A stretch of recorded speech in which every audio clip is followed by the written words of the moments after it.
Hello, friends. I welcome you to a very interesting session today. It's called Know Your Inner Self. This is a session in which I'm going to share with you a tool, a method through which you could take an inward journey and get to know yourself a bit more than as much as you know yourself as on today. Let's get started. There are many ways that we can connect ourselves inwardly. But I have chosen through writing because I find it very powerful, and I'm sure you will find it equally effective and powerful the way I do. So let's start this, and also let me share this with you that you will find a link in the description of this video where you could get the PDF or the Word document and can do this exercise if you want to take a print of it and write directly on it, or you could also do it using the online version. Again, the link is shared in the video description. If you want to do it along with me right now, you could do it as well. Just take a book, grab a pen, and let's get started. This is a 4-step method in which you see on your screen that we begin with situation, emotions, alternative thoughts, and outcomes. And as we go through it, I'll explain each phase one by one. Now, most of the time, whenever I share a tool, whether be it my clients or my audiences like you, there are questions as to the applicability of a particular tool. I would say what you see on your screen and you're reading it by now, you could use this tool anytime, even for a simple purpose of putting your thoughts on paper. Or if you are undergoing any of these 3 situations that I have put it up there, you feel sad, angry, resentful, stressful, you find yourself stuck in a problem, you're searching for a solution, or you're upset about something, you're sad, you're unhappy, this tool will basically help you as you take your journey inward, figure out maybe the basic reasons behind it, and might even help you with a solution. So if you have now found that either it's a thought or any of the 3 situations that we just saw, the next step you need to do is, if you have your pen and your paper ready, try to recall that situation which has now put you into a state of mind of sad, unhappy, unsatisfied with life, frustrated, irritated, or it could be anything. And put that state of mind with this particular question and ask this to yourself. What were you doing? What was the trigger? Meaning, if you suddenly feel a sense of loss, you feel lonely, you feel irritated, you feel upset, you feel sad, you feel you're stuck, you just feel you are choked, whatever you are feeling, just before that feeling, when the first time it came into your head or that negative thought that popped up in your head, you need to think of that and write here. That's the answer to the first question of what were you doing that resulted in this state of mind. Once you're done with that, next is you would write what exactly that thought was. Because the first thing is you're writing just before the thought. What happened? Were you in a traffic jam? Did you watched a movie that reminded you of someone? You overheard somebody and it took you back to that negative event? You read something, somebody told you something, you were in an argument with someone that you recollected something very similar in the past. It could be anything. That's the negative state of mind just before that. What was that trigger? That is the answer to the first question here. Once you do that, now you are going to write down your thought, the immediate thought that came after it. For example, if you were watching a movie and you just got reminded of someone, what was your thought? I'm sure you have not written it immediately. You may have had continued watching the movie, but if you could recollect, you could put your thought here. Once you do that, the third step is here is that on a scale of 0 to 5, you need to then ask yourself, how much did you believe the thought that you just had?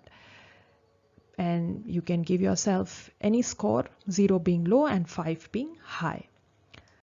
After this comes the emotions part. Here's where your emotional brain is at play. So you now will answer a question of how did you feel. Obviously you are upset, you are sad, and therefore you're doing this tool or making use of this tool. Now you're writing the trigger, what exactly happened that brought to you in this state of mind, but at the same time you're writing your thought, and also you now need to articulate your feelings. It could be the same feeling. You may be feeling extremely sad, pain, or lonely, or irritated, or confused. It could be anything. So just write how do you feel after writing that automatic thought. And then on a scale of 0 to 5, give a score to the intensity of your feelings. How intensely are you feeling it? Then comes the alternative thought part.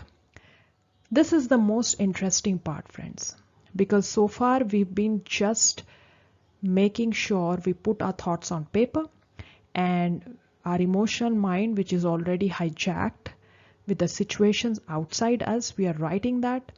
But now in here, we are back to our rational mind. So in this, when you answer this particular question, what is the evidence that the automatic thought is true? So you've written your thought, you also written the trigger, the situation that triggered that automatic thought. You wrote how you felt, you gave a score to your feeling. Here, you're supposed to write the evidence that supports this automatic thought. Is it true? In most cases, you would say the logic or the rationale behind your thought, and you would write it here. Then the second part of it is the alternative explanation. What else is possible?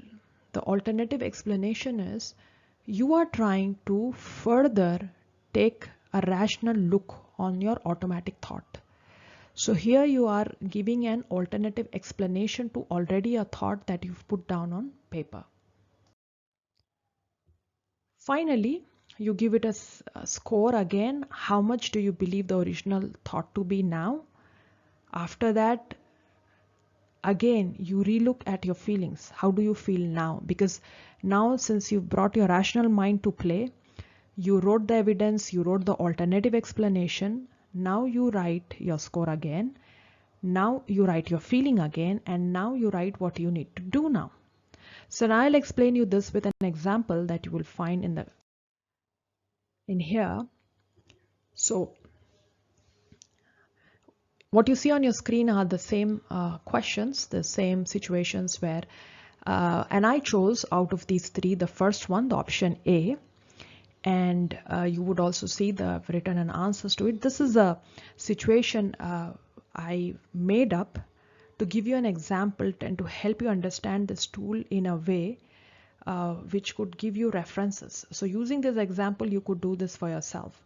So in this given thing, this is a made up situation, friends. So it's something didn't really happen in reality, but I created this example to help you understand the concept in a more effective way. So what were you doing? What was the trigger? So I was watching a movie. My cousin comes and he informs me that he has passed with very good scores in mathematics. The moment I hear this, my automatic thoughts was, why these thoughts came to me. So let me tell you, when I write my automatic thoughts, that I'm unlucky, I never got such marks in mathematics, and that I'm not that intelligent as my cousin, I'm not that smart, and all that stuff. It may not be that everyone may have this automatic thought, because not everyone may fear mathematics. But as an individual, to me, I have a past with mathematics. I always was scared of this subject. I never could understand it and always had maximum time failed in this subject.